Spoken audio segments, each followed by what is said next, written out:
Bonjour. Une conférence de presse aujourd'hui, il faut essentiellement l'institution D.Y. Patel Medical College. OMSM, nous sommes extrêmement choqués par l'ampleur des scandales dans le secteur de l'université et de l'enseignement supérieur. Nous pouvons dénoncer, nous pouvons venir même depuis Eastern University depuis 2006.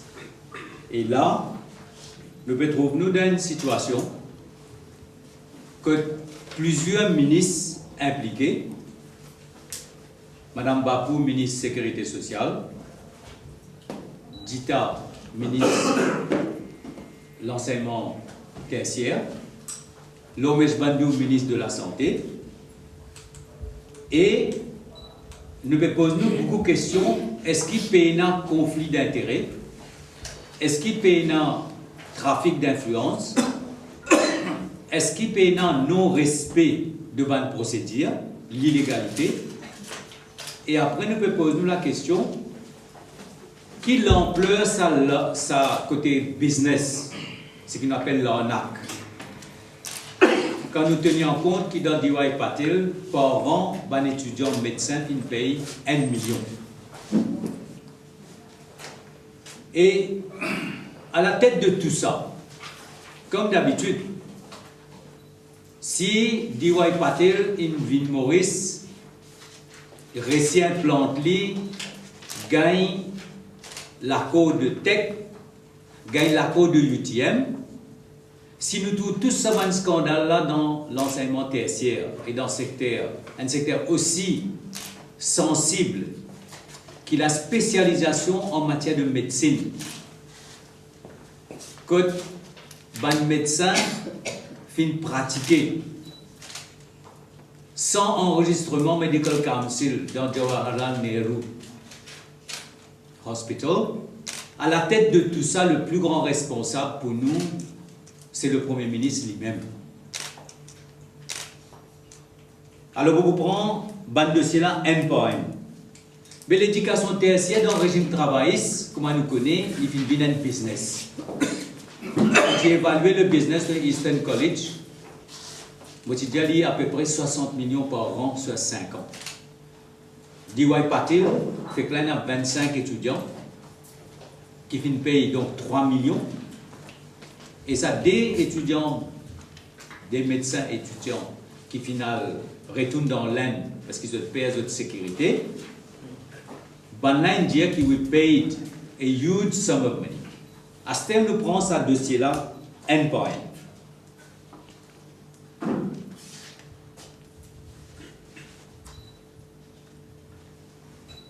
Est-ce qu'il y a une ingérence politique et trafic d'influence dans ce dossier-là?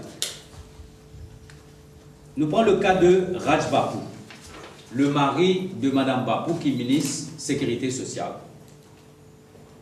Pour comprendre ça, nous devons comprendre un élément qui, ban étudiant, nous avons plusieurs batchs étudiants. On peut expliquer bien.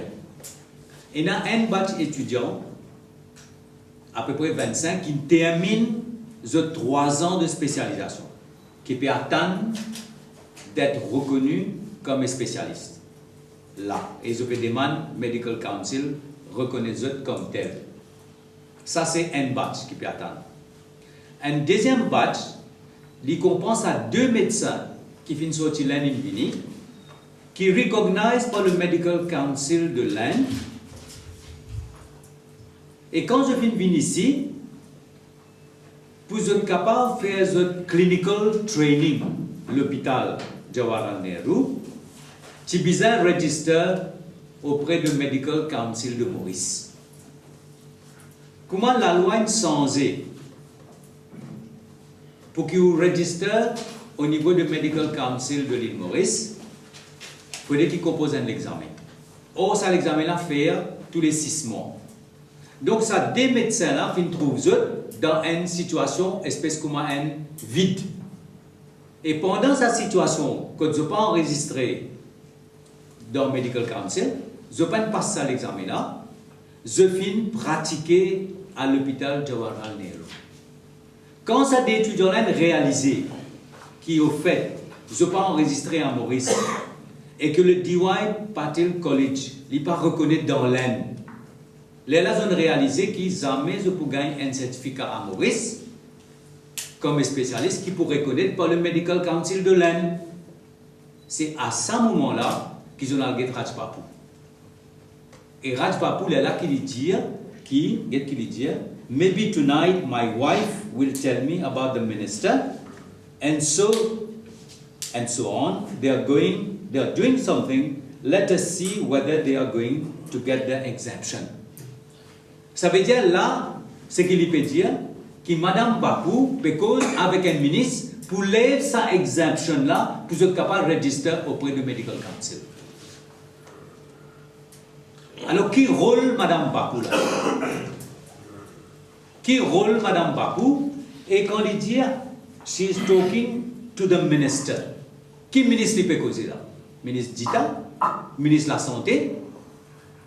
L'autre question nous pose le Madame Bapu. Est-ce que Madame Bapu tient le Maharashtra et tient DY Patil Medical College là-bas, au départ? Combien de fois les finales là-bas? Faites l'enquête sur beaucoup. Est-ce qu'elle est à l'origine de ce projet-là?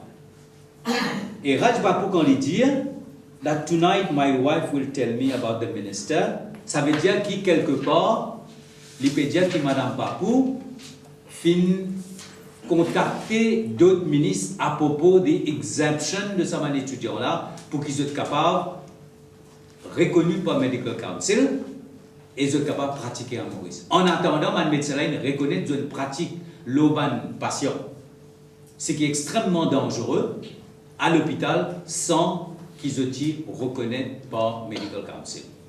Ça, c'est la première chose. La deuxième chose maintenant.